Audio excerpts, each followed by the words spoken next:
Jadi ternyata kebanyakan di antara para pemuda itu cara untuk mengenali sosok itu dengan cara pacaran. Insya Allah loh ya. Cara untuk mengenali sosok itu adalah dengan cara pacaran. Pandangan anak muda sekarang itu yang beda banget gitu. Sampai kemudian kita lupa ada banyak cara dalam Islam itu sehingga Islam itu sebenarnya nggak menjadikan kita bingung gitu. Mungkin sebagian di antara teman-teman kita atau kemarin saya pernah bahas juga di TikTok itu kan di Islam ngelarang kita namanya pacaran gitu kan, ngelarang kita tentang interaksi dengan lawan jenis. Ternyata itu kan butuh gitu, ternyata kan itu kan penting bagi kita bagian untuk memahami situasi dan kondisi daripada calon pasangan kita. Oh masya Allah lah ya, jawaban daripada orang-orang yang mereka nggak ngerti tahap-tahapan terbaik dalam Islam. Berapa banyak orang yang kemudian dipertemukan oleh Allah Subhanahu wa taala dalam keadaan dia tidak pernah pacaran. Banyak. Saya salah satunya. Kan. Saya nggak pernah. Wallahi, saya tukeran WhatsApp itu setelah 4 hari menikah. Saya fallback kan itu setelah beberapa hari menikah. Nggak langsung fallback gitu. Jadi sampai sampai kemudian saya tuh nggak pernah tahu pacaran yang awalnya gitu sampai kemudian itu buktinya bisa kita menikah gitu. Jadi ternyata pandangan orang yang mengatakan kalau kita pengen menikah mesti jalurnya itu pacaran dulu untuk memahami pasangan kita, ternyata itu salah. Itu salah.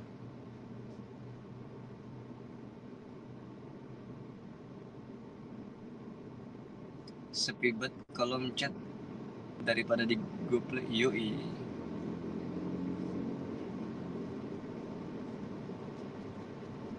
Kata gila. Oh, kayak di sini bisa nanya puas nih. Insya Allah lah ya. Alhamdulillah ini kayaknya Bang Rian, Bang Aris Prabowo ini rajin betul ikutin kita nih. Semoga Allah merahmati antum semua ya Allah. Amin. Itulah ucapan-ucapan yang katanya itu gimana sih kita cara memahami wanita. Oh, antum kenal itu, antum mesti kenal ada ulama. Allah, siapa saya namanya, Imam Husain, bukan, ya Allah, Imam Nawawi gitu ya. Insya Allah saya lupa banget. Sampai kalau dia ditanya, dia nggak pernah pacaran, enggak pernah apa segala macam, nggak pernah khalwat, enggak. Tapi ketika ditanya tentang wanita, wah itu sampai ngejabarin dalam-dalam dia tahu.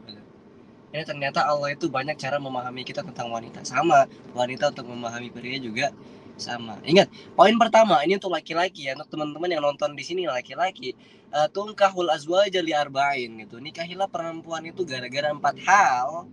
Sama, nanti perempuan itu nikahilah laki-laki gara-gara 4 hal.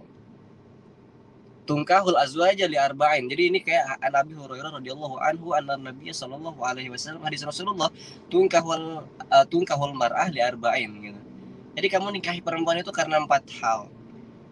Hal pertama yang perlu kita dilihat daripada wanita itu adalah tentang garis hartanya. Karena daripada harta inilah yang nantinya membantu kita sebagai laki-laki untuk menguatkan ibadah kita di jalan dakwah. Sebagaimana Rasulullah SAW menikah dengan Khadijah, diantaranya adalah karena malunnya, gara-gara hartanya. Itulah yang menopang akhirnya bisa menguatkan cara Rasulullah SAW untuk menyampaikan dakwahnya. Yang pertama adalah dengan hartanya. Perhatikan hartanya.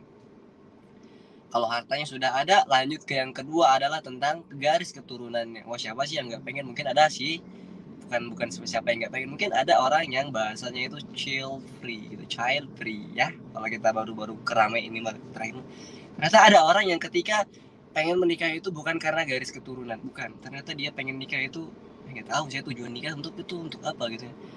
Bukankah kebanyakan orang menikah itu pengen memperbaiki keturunan? Bukankah kebanyakan orang menikah itu pengen memperbanyak keturunan yang soleh-soleh gitu? Ternyata ada orang atau manusia yang kayak dia itu setelah menikah nggak nyari keturunan. Semoga kita tidak termasuk daripada orang-orang seperti itu. Yang kedua adalah ketika kita melihat perempuan itu dari garis keturunannya. Kalau biasanya kebanyakan yang mengatakan itu kalau darilah orang tuanya itu banyak anaknya, maka kemungkinan calon daripada yang kita nikahi itu subur nantinya gitu. Jadi kalau emaknya punya 5 anak, insya Allah anak ini juga bisa menghasilkan banyak anak-anak soleh-solehan nantinya. Karena dari garis keturunan juga lah yang akhirnya kita paham, oh ini anak anaknya bagus gitu, oh ini anak bukan mantan napi, oh ini anaknya bukan anak dari mereka yang pejudi gitu. Siapa sih yang nggak pengen, siapa sih yang pengen punya bapak atau punya mertua yang kayak mertuanya itu bolak-balik main judi gitu, ternyata kita nggak pengen. Perhatikan dari situ. Yang kedua adalah garis keturunannya. Yang ketiga itu masuk ke notabene-nya itu garis kecantikan gitu. Wah, tentang fisik gitu ya. Bukan memang laki-laki sama aja nengok fisik, bukan. Ternyata memang gitu, bukankah wanita juga kemudian melihat fisik gitu. Memang ini sebenarnya dari Rasul Shallallahu Alaihi Wasallam. Yang keempat adalah melihat kecantikan daripada kita nanti. Melihat daripada wajahnya, melihat daripada telapak tangannya. Lihatlah kecantikan sekilas gitu, kalau sekilas daripada pasangan kamu nanti cantik atau enggak, telinganya bukan, matanya bagus atau enggak, hidungnya mancung atau enggak gitu, mulutnya bagus atau enggak gitu kan. Ternyata yang ketiga, kategori yang ketiga adalah kamu lihat kecantikan daripada pasangan kamu nanti, insyaallah.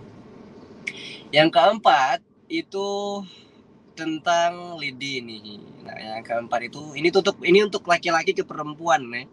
Yang keempat itu lihatlah dari agamanya. Kalaulah dia orangnya rajin sholat, insya Allah ya. Kalaulah orang nggak ikut ke pengajian Hyung Agam gitu, itu udah fix baik gitu.